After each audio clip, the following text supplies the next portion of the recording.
सीतापुर से कांग्रेस सांसद राकेश राठौर के वॉइस सैंपलिंग के लिए पुलिस कोर्ट पहुंची। सांसद राकेश राठौर रेप केस में गिरफ्तार हुए हैं। पुलिस ने सीजेएम कोर्ट में वॉइस सैंपलिंग के लिए अर्जी दी है और सांसद की आवाज को रिकॉर्ड कर एफएसएल लैब भी भेजा जाएगा। महिला और सांसद के बीच में करीब 400 मिनट की बातचीत हुई है और रिकॉर्डिंग की पुष्टि के लिए वॉइस सैंपल लैब भेजा जाएगा। नगर कोतवाली इलाके में 17 जनवरी को मामला दर्ज हुआ था।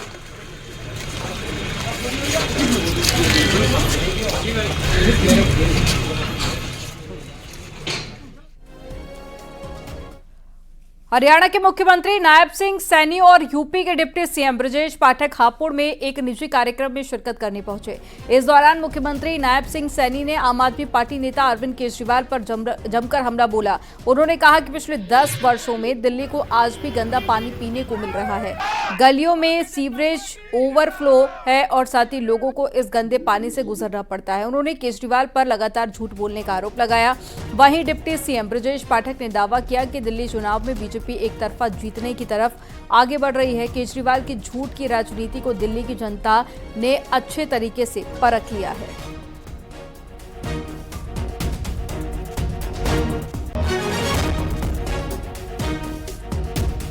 केजरीवाल जी की झूठ की राजनीति, फरेब की राजनीति क्यों दिल्ली की जनता ने अच्छी तरह परख लिया है। केजरीवाल जी ने हमेशा बहुरूपिये की तरह रूप बदल बदल करके दिल्ली की जनता को ठगने का काम किया है।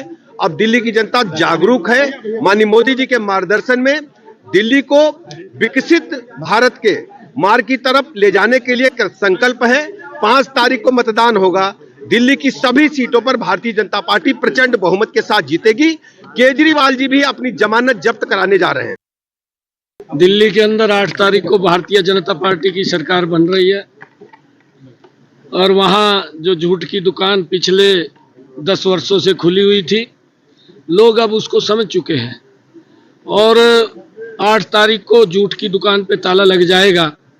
जो वायदे वहां के लोगों से किए थे वो खाली वायदे ही रहे, उनके ऊपर काम नहीं हुआ। काम अगर हुआ है उन्हें अपने लिए काम किया है, जनता के लिए कोई काम नहीं किया। दिल्ली के लोगों को आज भी पीने का 10 वर्षों के अंदर गंदा पानी मिल रहा है। उनके सीवरेज ओवरफ्लो हो रहे हैं। डिप्टी सीएम केशव प्रसाद मौर्य ने दिल्ली विधानसभा चुनाव में बीजेपी की जीत का दावा किया। उन्होंने कहा कि दिल्ली में अब की बार कमल का फूल खिलेगा और अब दिल्ली कूड़े का ढेर नहीं, विश्व की राजधानी की तरफ चमकेगी। उन्होंने आरोप लगाया कि महाकुंभ में विपक्ष की ओर से झूठ फैलाया जा रहा है और झूठ की नाव ज्यादा दिन नहीं चलेगी। दिल्ली में कमल का फूल खिल रहा है। दिल्ली कूड़े के ढेर नहीं, विश्व की राजधानी जैसी चमकेगी। अच्छा, इसलिए कमल खिलना जरूरी है। कुंभ में कुछ लोग राजनीति कर रहे हैं कुंभ के नाम पे सर। जो कुंभ के नाम पर राजनीति कर रहे हैं उनको भी जनता जवाब देगी। अच्छा सर, विपक्ष लगातार हमला कर रहा है। विपक्ष के ऊपर जनता हमला बदनाम करना चाहता है सरकार को क्या सर? कोई बदनाम करने की कोशिश करेगा। झूठ की नाव ज्यादा देर टिकती नहीं।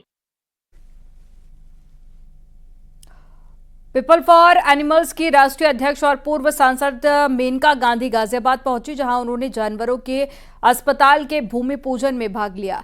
यह देश का पहला अस्पताल होगा जो एक्सीडेंट में घायल या फिर लावारिस पशुओं की देखरेख करेगा। इस मौके पर उन्होंने एल्विश यादव को लेकर भी हमला बोला। मेनका गांधी ने कहा कि देश में बहुत सारे एल्विश हैं जो कानून का फायदा उठाते हैं या पैसे से काम लेना चाहते हैं, लेकिन जो भी जानवरों को नुकसान पहुंचाएगा PFA उसे नहीं छोड़ेगा।